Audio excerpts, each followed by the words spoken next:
বাঙালি চিরকালই গণেশ পুজো করে এসেছে। যতদিন বাঙালির ব্যবসা ছিল ততদিন বাঙালির হালখাতা ছিল। বছরের প্রথম লক্ষ্মী লাভে গণেশ পুজো করে হালখাতা করতো বাঙালি। আশ্চর্য শঙ্কর যখন সারা ভারতে একই ঐতিহ্য বেঁধে দিলেন, তখন থেকে মাত্র ঐতিহ্যে প্রত্যেক দেবতা পূজার সময় পঞ্চদেবতার পুজো করা হতে থাকলো। পঞ্চদেবতার মধ্যে সবচেয়ে প্রথম পুজো গণেশ, জনগণের দেবতা গণেশই পান। সব দেবদেবীর পুজোতে গণপতির অগ্রাধিকার। দুর্গাপূজা করলো গণপতির পুজো প্রথমে, শিব পুজো করলো, তা আবার সরস্বতী পুজো করলো, প্রথম পুজো লম্বোদরের।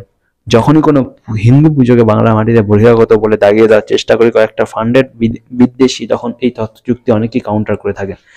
আজ এক সাংবাদিকের পোস্টে দেখলাম হিন্দু বিদ্বেষী লিখছে, উত্তর ভারতীয় গণেশের পুজো যে বাঙালি করছে, কিন্তু বাংলার ভজন লোকগীতি পাঁচালীতে গণেশ বন্দনা কেউ দেখাতে পারবে কিনা?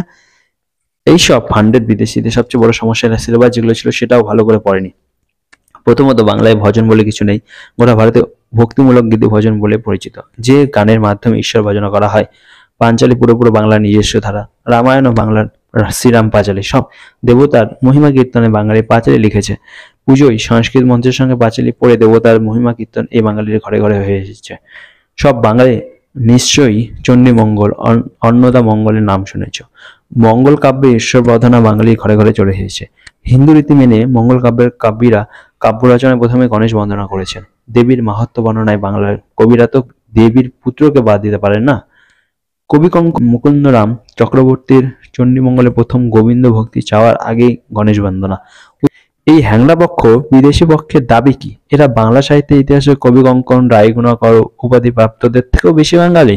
বাঙালিদের রক্তে শ্রীরাম পাঁচালী, অন্নমঙ্গল, চন্দ্রমঙ্গলের কবিদের উত্তরাধিকার আছে। তাই গণেশ পুজো করা, পাঁচালী পড়া, গণেশের ভঞ্জনা করা আমাদের বাপের মাটিতে হবে। যারা বাংলা সংস্কৃতি জানে না, বাংলার ঐতিহ্য বোঝে না, তাদের দুয়ানার পাত্তাও দেবো না।